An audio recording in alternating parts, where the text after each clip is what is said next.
चलिए आगे बढ़ते अगली अपडेट आपको बता देते हैं। हेली सेवाओं के विस्तार को लेकर काम हो रहा है उत्तराखंड में। सरकार हेली सेवाओं के विस्तार पर फोकस कर रही है और इस बात का विशेष ध्यान दिया जा रहा है कि सुरक्षा मानकों के साथ किसी तरह का कोई खिलवाड़ न हो।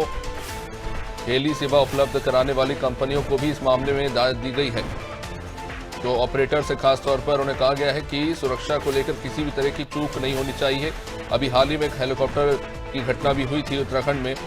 अब सरकार ने ये कहा है कि हेलीकॉप्टर हादसों को ऑडिट कराएगी और विस्तार से समझेंगे। सोनू, हेली सेवाओं को लेकर ये जो संचालक हैं, ऑपरेटर्स हैं, इनको भी हिदायत दी गई है और अब जानकारी मिल रही है कि ऑडिट कराया जाएगा।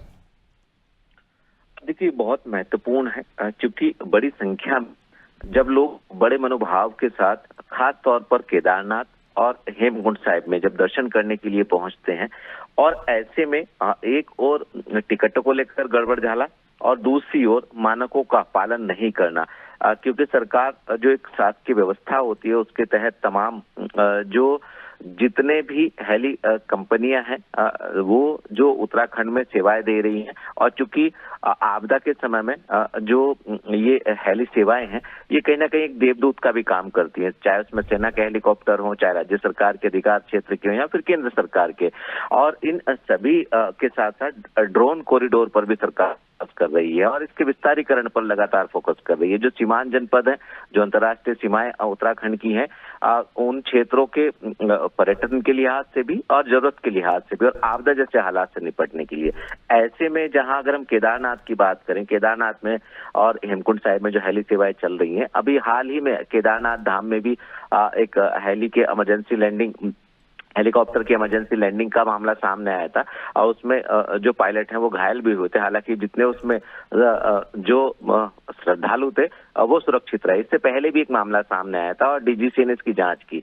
अब राज्य सरकार जो है, राज्य सरकार का जो उत्तराखंड नागरिक विकास प्राधिकरण है, उस यूकाडा के माध्यम से भी और केंद्र सरकार के सहयोग से भी अब सरकार इसमें सख्त रुख अख्तियार कर रही है। और खास तौर पर मुख्यमंत्री ने ये कहा है अधिकारी को कि एक तो पिछले साल का जो इसमें दुर्घटनाओं का जो स्थिति है उसका ऑडिट कराया जाएगा और हिदायत भी दी गई है जितनी भी हेली कंपनियां यहाँ पर काम कर रही हैं, जो अपनी सेवाएं उपलब्ध करा रही हैं, वो मानकों का पूरी तरह से पालन करेंगी। और साथ ही साथ विशेष रूप से जो ऑपरेटर्स हैं इन सबको ये कहा गया है कि आप जो हैं वो यहाँ पर नियमों का पूरी तरह से पालन करेंगे। और ये भी कहा है कि जो वैष्णो देवी में खास तौर पर हेली से संबंधित जो व्यवस्था है उसका अध्ययन करें और उसको भी यहाँ पर इम्प्लीमेंट करने के प्रयास करें। तो माना यही जा रहा है अभिषेक कि आने वाले समय में न सिर्फ उत्तराखंड में हेली सेवाओं का विस्तार होगा बल्कि एक सुरक्षा यात्रा का अनुभव लेकर के तमाम श्रद्धालु यहाँ से वापस जाएंगे, क्योंकि सरकार की ये भी प्लानिंग है। जो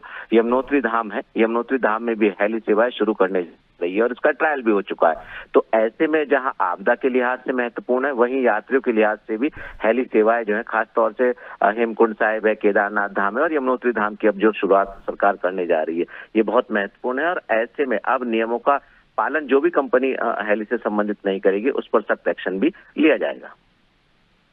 निश्चित रूप से सोनू, आप बने रहिए हमारे साथ।